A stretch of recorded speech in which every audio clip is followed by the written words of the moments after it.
Assalamualaikum warahmatullahi wabarakatuh. Selamat datang kembali di channel Darwadi ARCH. Jangan lupa di like dan di subscribe. Saya doakan teman-teman semua masuk surga. Pada video kali ini saya akan menceritakan tentang sejarah Kerajaan Samudra Pasai. Kerajaan Samudra Pasai merupakan kerajaan Islam pertama yang muncul di Nusantara.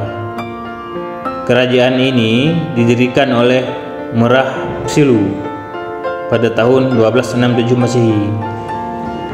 Kerajaan ini memiliki pengaruh di pelabuhan-pelabuhan penting di Pidia, Perla, dan lain-lain. Bukti-bukti arkeologis tentang keberadaan Kerajaan Samudra Pasai ditemukan melalui makam Raja-Raja Pasai di Kampung Gedung, Aceh Utara. Salah satu dari makam-makam raja tersebut terdapat nama Sultan Malik Al-Saleh. Dari karya tulis Hikayat Raja Pasai yang pada awal teks tertulis 1360 Hijriah, menandai dimulainya perkembangan masa sastra Melayu klasik di bumi Nusantara. Kerajaan Samudra Pasai terletak di sepanjang pantai barat Laut Sumatera yang menghadap Selat Malaka, yang merupakan jalur perdagangan penting pada masa itu. Kerajaan ini sempat menjadi pusat dari perdagangan mancanegara.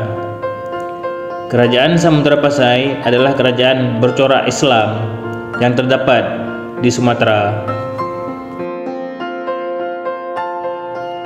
Kerajaan ini didirikan oleh Merah Silu pada tahun 1276 Masehi dan runtuh pada abad ke-16 setelah beberapa abad berkuasa. Terdapat beberapa peninggalan Kerajaan Samudra Pasai yang berhasil ditemukan. Peninggalan-peninggalan tersebut kemudian digunakan para ahli sebagai sumber sejarah.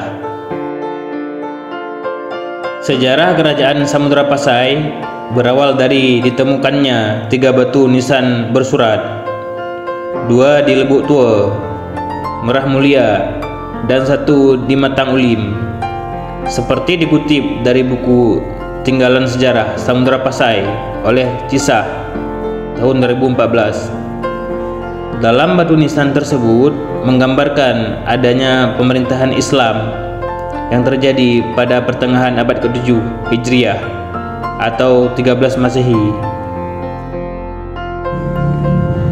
Kerajaan Samudra Pasai merupakan kerajaan Islam pertama di Indonesia yang terletak di Lok Semawe, Aceh Utara. Sejarah Kerajaan Samudra Pasai ditandai dengan raja yang berkuasa, masa kejayaan, dan jejak peninggalan yang masih ada hingga saat ini.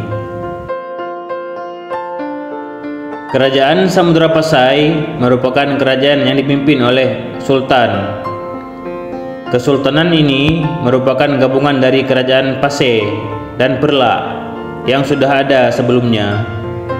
Samudra Pasai terletak di wilayah yang sangat strategis. Kawasan Pasai dekat dengan laut dan tidak jauh dari Selat Malaka yang merupakan jalur perdagangan ke Persia, Arab, Cina, serta India. Kondisi ini membuat Samudra Pasai terus berkembang menjadi pusat perdagangan besar. Saat menjadi pusat bisnis, Kerajaan Samudra Pasai juga fokus pada komoditas utamanya yaitu lada.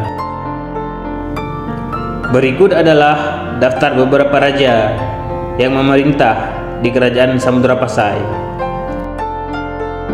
Sultan Malikus Saleh pada tahun 1267 sampai dengan tahun 1297 Masehi.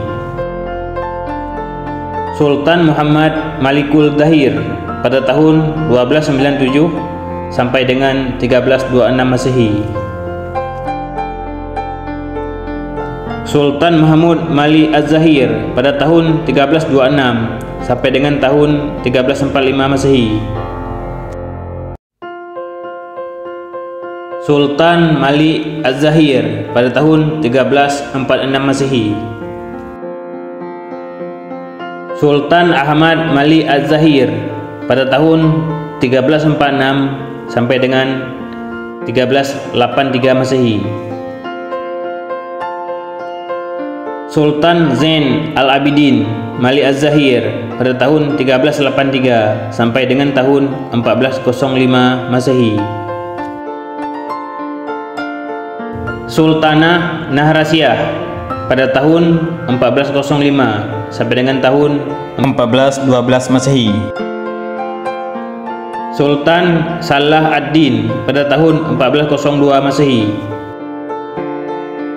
Sultan Abu Zaid Malik Az-Zahir pada tahun 1455 Masehi.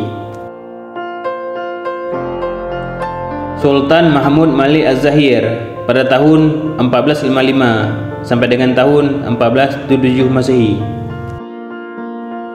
Sultan Zain Al-Abidin pada tahun 1477 sampai dengan tahun 1500 Masehi. Sultan Abdullah Malik Az-Zahir pada tahun 1501 sampai dengan tahun 1513 Masehi. Sultan Zain Al-Abidin pada tahun 1513 sampai dengan tahun 1524 Masehi. Peninggalan Kerajaan Samudra Pasai. Nisan Samudra Pasai, gerabah lokal, keramik asing, serta benda logam. Koin dirham Samudra Pasai, cakra doya, stempel Sultan Al-Malik Az-Zahir, hikayat Raja-Raja Pasai, naskah surat Sultan Zainal Abidin, tradisi Peteren Anu.